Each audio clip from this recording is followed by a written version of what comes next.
Another video, and today I am doing a very requested video, which is a 2018 / recent art haul, because you guys have been asking for one of these for ages. So what I'm going to be showing you guys today is most of the art materials that I found in 2017 worked the best for me and that I really enjoyed using, and that have become my 2018 favorites in the short time that it has been 2018, obviously.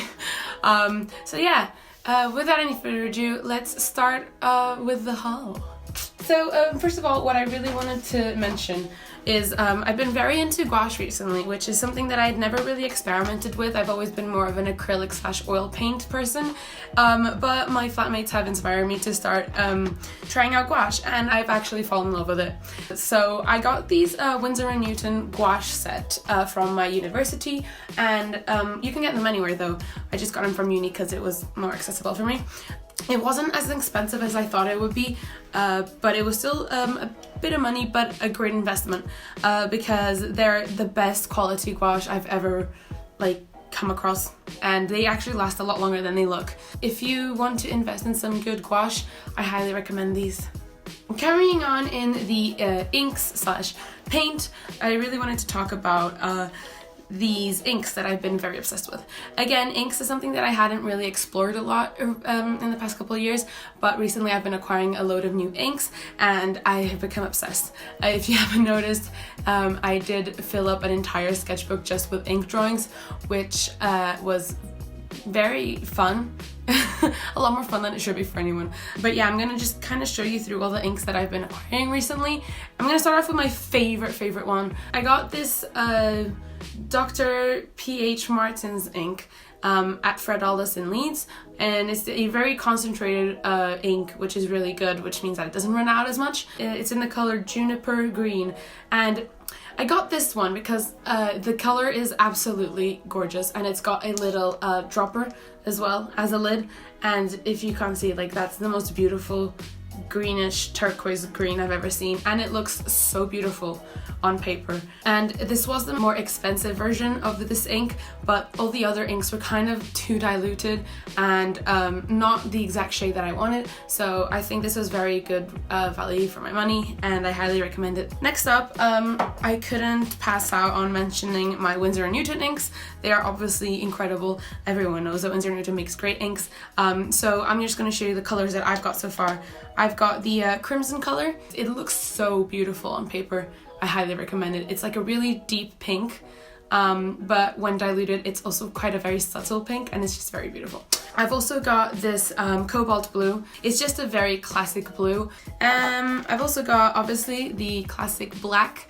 It's always good to have a classic black ink. And I have also acquired, I think this is the first one that I bought. It's the gold Windsor & Newton ink, and it's very beautiful and shimmery. I've used it in a couple of my Inktober drawings that are still up on my channel if you want to check out how it looks when it's being used. It's very beautiful. Another thing I wanted to mention on the topic of inks is my Calligraphy Pen Nibs. So I got the Calligraphy pen, the cheapest one you can get anywhere. They're just like little wooden sticks where you can put in your nibs. And what I love working with is really fine nibs. So I have these two.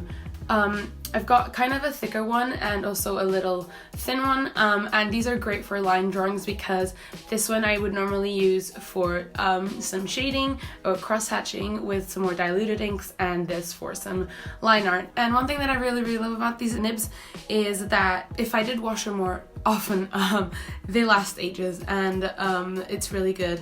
I should really wash these. I do have a problem where I forget to wash my pen and my nibs, and then they just get really dry ink all over them, and it's pretty disgusting. So don't do that. And then lastly, another thing that I wanted to show you from this little box of mine is my decorative washi tapes. So if there's one thing you should know about me in life, is that I am obsessed with washi tape. And I've been recently obsessed with the Study Kiosks washi tapes, because they honestly make the most beautiful washi tapes ever. They honestly do, and they've got so many different ranges and so many different themes and just kind of collections, and it's amazing. So I've been recently obsessed with this kind of Monet inspired. It's just really pretty and it's my favorite color, so why not? And along with that, I'm really obsessed with this kind of tropical leaf pattern one. I use this one a lot in my bullet journal and it's just very, very pretty. If you guys want to check out the study kiosk, I'll leave their links in the description below, and you can use my code PIPA for 10% off store-wise, and it's free shipping. What else could you want, right? So now talking sketchbooks wise, I have been finishing and getting a bunch of new sketchbooks in the past couple of months that I really want to show you. So I'm gonna start off with my bullet journal, because you guys ask me a lot, and I just started this new bullet journal for 2018, and I do leave all the stuff in my description box whenever I do a bullet journal video, but I've never actually talked about it. For this year, I'm using the Illustrum 1917 dotted notebook because it's dotted and I really wanted a dotted one, and also the pages are a lot thinner and finer than I expected them to be, but then when I actually got to inking and writing on the paper, it didn't bleed through as much as I thought they would, which is something that I was really relieved about. And I highly recommend this notebook for anyone that's starting a bullet journal. Then for the sketchbook that I'm currently on, if you didn't watch the video I posted 2 weeks ago, it's a video on how to start your new sketchbook, and I used this sketchbook for that video because it's my newest one. I actually forget the name of this brand because they have it, like, they don't have it written anywhere in the sketchbook, but I will find it and I will leave it in the description below, don't you worry. I really like this sketchbook because it's a pretty big change from the rounded corner sketchbooks that I'm very used to having, and also the paper's really good. I think I'm gonna enjoy using gouache in this a lot. They're pretty thick, they're pretty good, and there's a lot of pages, which is great. I've been really liking for sketchbooks recently because I've been liking to do prints and stuff on them, like gouache and ink drawings, as I've previously mentioned. And one sketchbook that I keep coming back to is these sketchbooks that I get at uni. They're CY of Brighton, made in Great Britain. They're basically acid-free cartridge paper. You can get like packets of these, but I like getting the sketchbook ones because it's like kind of a sketchbook, and I just really like these because they're really cheap, and yeah, CY makes great sketchbooks, and I've been obsessed with these A4 ones. I keep going back to them.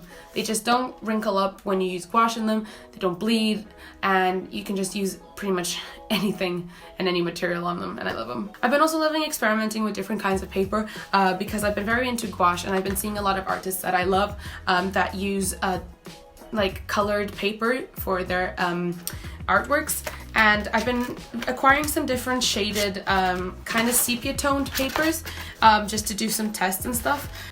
For example, I've been kind of acquiring some kind of lightish brown tone paper just to do some experiments to see what I work best on. I've been really enjoying the light tone brown paper, so I'm gonna definitely try and find a sketchbook with that paper. And so far what I've gotten that I've really enjoyed is the CY of Brighton black sketchbook. It's basically a little A5 sketchbook with black paper on it, and it's great for like gouache studies because you don't have to worry about the background, and you can really focus on highlights and the whites that you're using in the gouache, which is really, really good. So yeah, I highly recommend this. The paper's really good and thick, and it's pretty cheap, so I highly recommend it.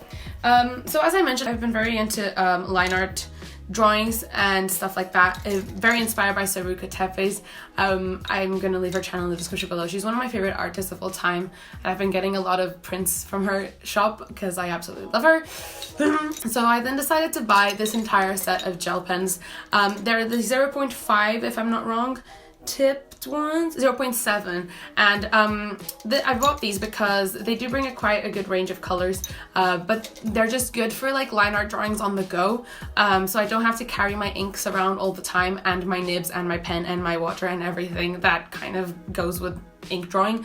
I can just whack out a pen and do it. I got them on Amazon, so I will leave the link for them in the description below. So another thing that I've been really enjoying for quite a while now, but I don't think I've ever mentioned it, especially for bullet journaling, the Tombow duo brush pens. They're all the rage. I know they're really, really good. I mean, I realize why they're all the rage because they've got so much diversity in colors. I'm in love with the pastel colors. I use them a lot in my bullet journals. The most amazing thing about them is that they don't actually bleed. not like the Windsor and Newton brush pens, which blade into pretty much everything. I know people say they run out really easily, but so far none of mine have run out. I don't know if it's because I don't use them to like color in backgrounds or anything. I just use them for little things, but I really, really like them. I got the pastel set on Amazon separately from all the other pens that I buy individually, so I'll leave the link to that in the description below if you want to check it out. And lastly, what I really wanted to talk about is my little Micron fine liner that I got in blue. This one again is something that I've been very obsessed with using in my line drawings. It's the 0.2 Micron fine liner, and it is so fine. Like honestly, so fine. It makes like the thinnest lines ever, and it's so good for details and little drawings, and it's just very different to work with. Plus it's in a colored shade, so it's not as boring as just plain black. Highly recommend that. I think that's pretty much it for today's video, you guys. Thank you so much for watching. I think I've talked about all of my favorite things that I've been using. Do check out all the things that I mentioned in the description box below. And yeah, I'll see you guys in my next video. Bye bye!